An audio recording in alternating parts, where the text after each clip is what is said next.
السلام علیکم ورحمۃ اللہ وبرکاتہ۔ پیارے بچوں، اسلامیات لازمی کلاس 10 کے ساتھ احمد ساقی حاضر خدمت ہے۔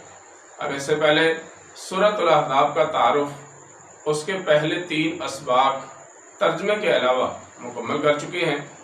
آج انشاءاللہ العزیز سورۃ الاحزاب کا چوتھا سبق یعنی رکوع نمبر 4 شروع کرنے جا رہے ہیں۔ انشاءاللہ العزیز آج پہلا حصہ یعنی قصر الانتخابی سوالات حل کریں گے۔ تو پیارے بچوں، سوالات شروع کرنے سے پہلے اس چینل کو سبسکرائب کر لیں، ساتھ لگے گھنٹی کے بٹن کو بھی ضرور دبا لیں۔ تو آج کا پہلا سوال ہے، اے نبی صلی اللہ علیہ وسلم کی بیویوں، ایسے نمائش نہ کرتی پھرو جیسے پہلے کرتی تھیں۔ بڑا ہی اہم سوال ہے، 2 مرتبہ اس سے پہلے بورڈ پیپرز میں منتخب ہو چکا ہے۔ تو اللہ نے نبی کریم صلی اللہ علیہ وسلم کے ازواج مطہرات سے فرمایا، گھروں میں، زمانہ جاہلیت میں، محفلوں میں، زمانہ جدید میں، یعنی جس طرح زمانہ جاہلیت میں سج دھج کر کے پھرا کرتی تھیں، خوبصورت بننے کی کوشش کیا کرتی تھیں اور میک اپ کرنے کی کوشش کیا کرتی تھیں، اب زمانہ جاہلیت والا سج دھج خوبصورتی، میک اپ اور نمائش نہ کیا کرو۔ تو اللہ تعالیٰ نے نبی کریم صلی اللہ علیہ وسلم کے ازواج مطہرات کو زمانہ جاہلیت کی طرح جس طرح زمانہ جاہلیت میں نمائش کیا کرتی تھی اس سے منع فرما دیا۔ سوال نمبر 2 ہے، بفاحشۃ مبینۃ کا ترجمہ لکھیں۔ تو پہلے بچوں، بفاحشۃ مبینۃ کا ترجمہ ہے گمراہی، اچھائی، واضح بے حیائی نہ کرنا۔ بفاحشۃ مبینۃ، فاحشۃ فحاشت، بے حیائی اور مبینۃ واضح۔ تو اس کا درست والا آپشن سی ہے، واضح بے حیائی۔ سوال نمبر 3 ہے، تردنا معنی لکھیں۔ اور یہ سوال بھی اس سے پہلے بورڈ پیپر میں منتخب ہو چکا ہے۔ تو پیارے بچوں، تردنا کا معنی ہے وہ چاہتے ہیں، تم چاہتی ہو، تم نہیں چاہتی ہو، وہ نہیں چاہتے ہیں۔ تو پیارے بچوں، یہ مؤنث کا صیغہ ہے، تم چاہتی ہو۔ سوال نمبر 4 ہے، اللہ تعالیٰ نے ازواج مطہرات کو 2 میں سے ایک بات اختیار کرنے کا حکم دیا۔ کون سی 2 باتیں ہیں جن میں سے ازواج مطہرات کو ایک بات اختیار کرنے کا حکم ملا؟ نکاح و طلاق، جنگ و امن، اللہ اور رسول صلی اللہ علیہ وسلم، یا پھر دنیا اور دنیا کی زیب و زینت، میکے یا سسرال۔ تو پیارے بچوں، نبی کریم صلی اللہ علیہ وسلم کی ازواج مطہرات کو اللہ تعالیٰ نے 2 میں سے ایک بات منتخب کرنے کا اختیار دیا، اور وہ تھی اللہ، اس کا رسول اور آخرت کا گھر، یا پھر دنیا اور دنیا کی زیب و زینت یعنی اس کی خوبصورتی۔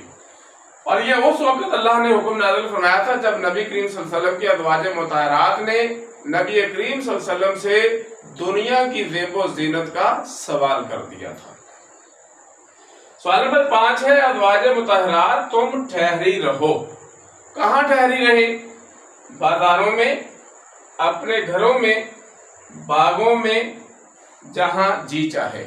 تو پیارے بچوں، نبی کریم صلی اللہ علیہ وسلم کی ازواج مطہرات کے لیے اللہ تعالیٰ کی طرف سے حکم ہے کہ اپنے گھروں میں ٹھہری رہیں، کرنا فی بیوتکن۔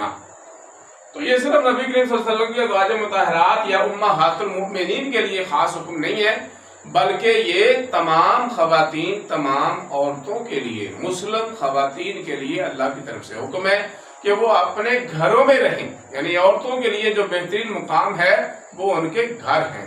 سوال نمبر 6 ہے، نماز قائم کرو اور دیتی رہو۔ صدقہ، کھانا اور لباس، زکوٰۃ، تینوں درست ہیں۔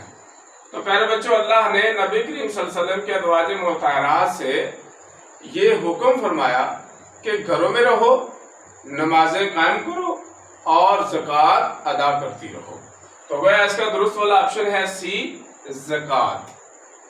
پیارے بچوں، سوال نمبر 7 ہے، ضعفین معنی لکھیں۔ اس کے معنی ہیں 4 گنا، 2 گنا، 3 گنا، 10 گنا۔ یعنی ایک کو بڑھانا ہے، تو ایک کو بڑھائیں گے تو وہ 2 گنا ہو جائے گا، 3 گنا ہو جائے گا، 4 گنا ہو جائے گا. تو ضعفین کا مطلب ہے اس کو بڑھا کر 2 گنا کر دینا. تو اس کا درست والا آپشن ہے بی، 2 گنا. سوال نمبر 8 ہے، اگر تم اللہ سے ڈرتی ہو تو کسی اجنبی شخص سے، اجنبی غیر معروف، نرم لہجے میں بات کیا کرو، اکھڑ لہجے میں بات کیا کرو، نرم لہجے میں بات نہ کرو، لوچدار آواز میں بات کرو. تو پیارے بچوں، نبی کریم صلی اللہ علیہ وسلم کی ازواج مطہرات سے اللہ تعالیٰ نے فرمایا کہ اگر تم کسی اجنبی شخص سے بات کر رہی ہو تو اس وقت لہجہ نرم ہونا چاہیے، لہجہ اکھڑ ہونا چاہیے، یعنی غیر معروف لہجہ ہونا چاہیے، یا پھر نرم لہجے میں بات نہیں کرنی اور لہجہ اکھڑ بھی نہیں ہونا چاہیے، لوچدار بات ہونی چاہیے. تو پیارے بچوں، نبی کریم صلی اللہ علیہ وسلم کی ازواج مطہرات کو حکم ملا ہے کہ جب کسی اجنبی شخص سے بات کرنی ہے تو معروف طریقے سے کرنی ہے، لہجے میں نرمی بھی نہ ہو اور اکھڑ پن بھی نہ ہو، درست بات کرنی ہے. تو نرم لہجے میں بات نہ کرو. سوال نمبر 9 ہے، اے ایمان والو اللہ کا ذکر کیا کرو نمازوں کے بعد، صبح و شام، شام کے وقت، صبح کے وقت. تو پیارے بچوں، اللہ تعالیٰ نے حکم فرمایا ہے مومنوں سے کہ وہ صبح و شام اللہ تعالیٰ کا ذکر کریں. اب صبح سے مراد پورا دن ہے اور شام سے مراد پوری رات ہے، یعنی جس وقت بھی مومن کی زبان فارغ ہے اسی وقت اس کی زبان پر اللہ کا ذکر شروع ہونا چاہیے، جاری و ساری رہنا چاہیے. سوال نمبر 10 ہے، اللہ تعالیٰ چاہتے ہیں کہ اہل بیت سے دور کر دیں. کیا دور کر دیں؟ پاکیزگی، دولت، نجاست، دوزخ کی آگ.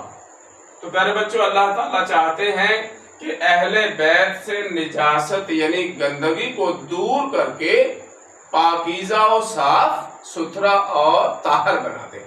تو اللہ تعالیٰ یہ چاہتے ہیں کہ اہل بیت سے نجاست اور گندگی کو دور کر دیں. تو یہ ہے پیارے بچوں آج کے انتہائی اہم سورۃ الاحزاب کے سبق نمبر 4 کا پہلا حصہ، یعنی اس کے کثیر الانتخابی سوالات. انشاءاللہ العزیز مجھے امید ہے کہ آپ 10 کے 10 سوالات کو سمجھ چکے ہوں گے. پیارے بچوں، میرے ان تمام سوالات، تمام لیکچرز کو زیادہ سے زیادہ لائک اور شیئر کریں، میرے چینل کو سبسکرائب کر لیں، ساتھ لگے گھنٹی کے بٹن کو دبانا مت بھولیں.